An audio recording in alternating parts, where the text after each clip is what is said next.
Semangat pagi anak-anak, apa kabar kalian semua? Ibu berharap kita semua dalam kondisi yang sehat. Saat ini ketemu lagi dengan saya, Ibu Dernika Simarmata, SPD, ya, yang akan membawa pelajaran IPS kelas 7 di pertemuan ke-6. Ya, yang akan kita bahas saat ini adalah potensi kemaritiman Indonesia. Anak-anak boleh diringkas mana yang penting, kemudian catat ke dalam buku catatannya. Nah, kita mulai ya anak-anak. Yang pertama, potensi sumber daya tambang dan kemaritiman Indonesia. Potensi kemaritiman Indonesia adalah segala sesuatu yang terdapat di perairan laut Indonesia yang dapat dimanfaatkan oleh penduduk Indonesia untuk meningkatkan kesejahteraan penduduk Indonesia. Nah, potensi apa saja yang terdapat di kemaritiman Indonesia? Yang pertama, ikan. Yang kedua, terumbu karang. Yang ketiga, hutan mangrove. Yang keempat, ada tambang. Yang kelima, transportasi laut. Keenam, keindahan pantai. Yang ketujuh, pertahanan laut. Nah, kemudian yang pertama kita lihat perikanan. Sumber daya perikanan laut merupakan salah satu sumber daya laut di Indonesia yang sejak dahulu telah dimanfaatkan. Laut Indonesia memiliki potensi perikanan yang sangat banyak, ya, dan memiliki angka potensi lestari yang besar, yaitu 6,4 juta ton. Apakah itu potensi lestari?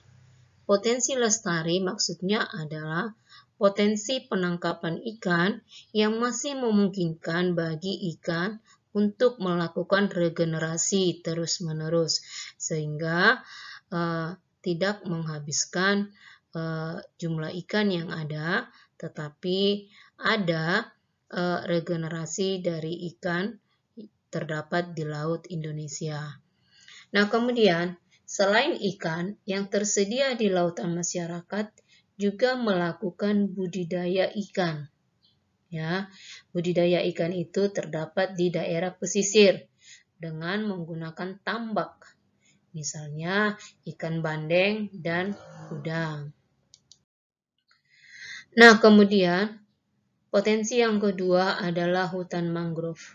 Ya, hutan mangrove itu adalah hutan bakau atau tipe hutan yang berada di daerah pasang surut air laut. Ya, anak-anak boleh lihat gambarnya.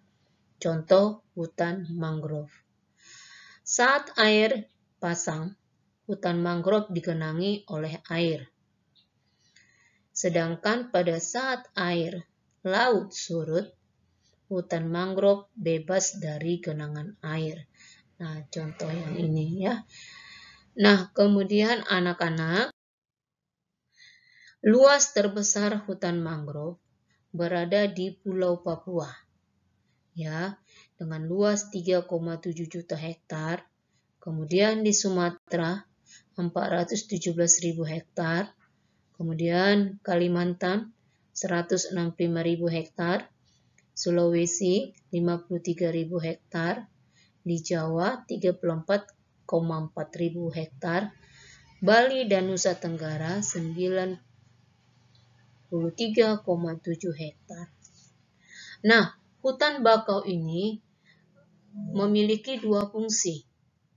Ya, fungsi ekologis dan fungsi ekonomis. Fungsi ekologis artinya hutan mangrove sebagai habitat atau tempat tinggal binatang laut untuk berlindung, mencari makan, dan berkembang biak. Ya. Nah, fungsi ekologis yang lainnya adalah untuk melindungi pantai dari abrasi.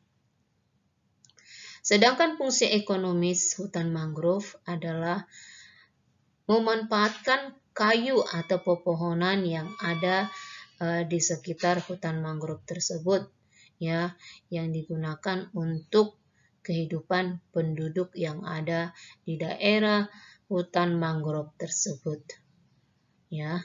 Nah, kemudian anak-anak kita lanjut dengan terumbu karang, ya. Indonesia merupakan negara yang memiliki terumbu karang terluas di dunia, ya. Nah, apakah itu terumbu karang? Terumbu karang itu adalah batuan sedimen kapur laut yang terbentuk dari kapur, ya, sebagian besar dihasilkan dari koral, yaitu binatang yang menghasilkan kapur untuk kerangka tubuhnya. Jika ribuan koral membentuk koloni, koral-koral tersebut akan membentuk kapur, ya. Nah, terumbu karang itu tumbuh baik pada suhu perairan laut antara 21 derajat Celcius sampai 29 derajat Celcius. Maka di luar dari suhu perairan laut dari 21 derajat Celcius sampai 29 derajat Celcius, maka terumbu karang tidak tumbuh dengan baik. Nah, kita lanjut anak-anak, ya. Kemudian ada rumput laut, kemudian garam, kemudian mutiara. Nah, kemudian ada transportasi laut, pariwisata laut. Nah, kemudian yang terakhir adalah tugas. Ya, silakan kamu kerjakan tugasnya di kertas double folio lalu diantar ke sekolah. Nah, sekali lagi Ibu ingatkan untuk catatanmu, silakan tulis atau ringkas yang penting-penting saja. Dan catat di buku catatan IPS, ya. Nah, sampai di sini materi kita anak-anak, ya. Ibu berharap kita semua selalu dalam keadaan sehat sehingga jumpa lagi untuk pertemuan selanjutnya. Salam IPS, salam sehat.